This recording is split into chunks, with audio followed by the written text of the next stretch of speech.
Okay, we're going to move on and design a new graphic here. Maybe something like a coming up and or a ticker perhaps. So what I'm going to do is create a new scene here, coming into my S tab and the scene folder. And we're going to say create new scene by right clicking and selecting that option. Let's just call this one maybe a coming up, and we'll say variant equals blue for this. And we'll go ahead and click OK.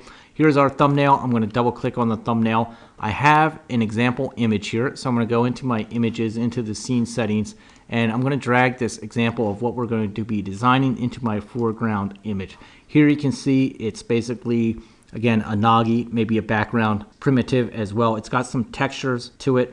This title backplate is going to grow depending on what we type in here, and this information is actually going to shift over depending on what we type in there as well. So we're going to introduce a new plugin in this tutorial. So right away, I'm just going to go into my images and drag my background picture here, the picture of the stadium, into the background. I'm going to go ahead and turn my foreground image off. I'm going to begin by dragging a new group down. I'm going to double click it to rename it. I'll just call it main. And I'm going to begin by designing here by using a rectangle. I'm just going to drag a rectangle down. If I want to regroup it and make it its own group, it's fine. I'll just call it BG. Let's call this BG rect or something. I want the rectangle to go across the whole screen. So the width here, I'm going to type to like 750, maybe the height to about 25 or so. I'm going to go ahead and reposition the main group down towards the bottom. If I turn on my title area and safe area, it will let us know roughly about where it should be. So I'm just going to reposition it somewhere right around there. I'm going to go back into my rectangle, and I'm going to use the built-in color generator of the rectangle to first. So I'm going to go ahead and use vertex colors to turn that on. I'm going to select my first color swatch here and just change this to a dark blue or something like that. I can go ahead and copy these down to each one that I want. I'll select another color option here and change this to blue as well and copy that up. So we have a blue rectangle basically here. So I'm just going to go ahead and copy that one, and I'm going to bring this up in Z position, either 1 or 2 or 0.1 or 0.2. I'm going to go ahead into the server, use an image here to add some texture to it. So I'm going to drag this hexagon image onto that. I'm going to go into the image editor, scale this hexagon image down to roughly about that. Now this background still has this blue color on it, so if you want to go ahead and change that a while, you can. If you don't want to change the color, we can also use the alpha. So I'm going to take the alpha down of the upper left, and you can see how that kind of fades that down. I'm going to adjust the alpha a little bit on each corner here as well. All right, I'm going to copy this rectangle one more time. I'm going to bring it forward again in Z position, either up 1 or 2. I'm going to replace this hexagon image with this split image. So I'm going to go ahead and drag that down. Again, I'm going to use the single scaling here to place this as wide as I want, and I'm going to rotate it again about 34 degrees. And again, since it's on a rectangle, we can come in and use this rectangle to either change the color of it.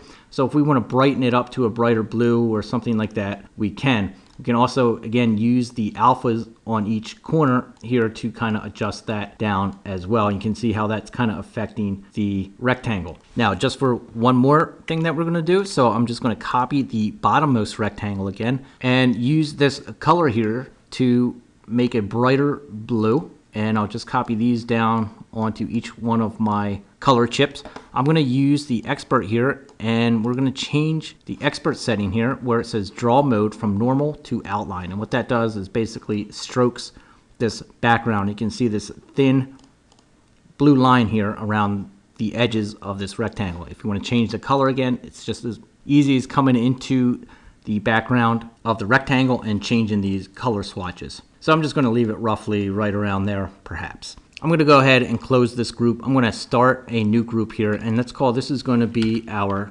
title. I'm going to use a Nagi for this. So I'm going to go into a built-ins, drag a Nagi down, and we're going to start by adjusting the Nagi's height. So let's take this down to about 25. We'll adjust the bevel of each corner here down to 0, and we'll set the stretch to 60. I'm going to come into the transformation editor and move this up in Z position to roughly around 1. Now I want to drop a material and an image on this, so I'm just going to use this gradient again on that, and I'm going to go into my materials here and drop a blue material on that. Maybe something a little bit brighter so that it stands out. Once you drop a material on it, you can go into the material editor and just kind of tweak it a little bit further to whichever color you want. All right, I'm going to reposition this over towards the left side. So I'll turn my title area and safe area on again. And this is roughly where we want the title to come in. I'm going to go ahead and add a font a while. So I'll go into my server, into the F tab, and choose the font that I want for the title. I'm going to go ahead and drag this down here. I'm going to move the position up as well. Let's scale this down, and we'll change the font here from geometry to texture. We'll go ahead and type something like Coming Up, and we'll position it over that Nagi just to adjust the scale here. So we'll take the scale down a little bit, readjust the position up, and roughly have it about like that. I'm going to go ahead and change the name here. We'll call this title text.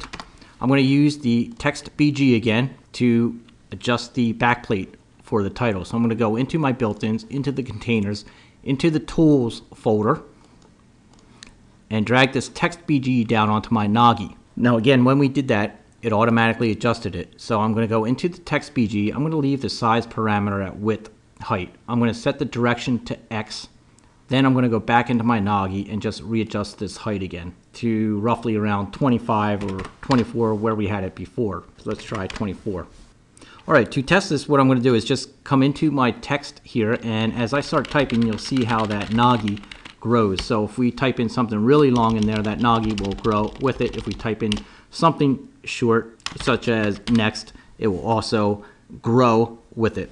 So let's go ahead and just keep coming up in there. I'm going to copy this Nagi one more time, and let's just get rid of the material on it. I'm going to go into the Nagi, and I'm going to change the geometry type from area to outline. And this is really going to stroke it. So it has this image on it. If you want to keep the image on it, it's fine. If you want to get rid of it, it's fine too. I'm just going to drag that to the trash.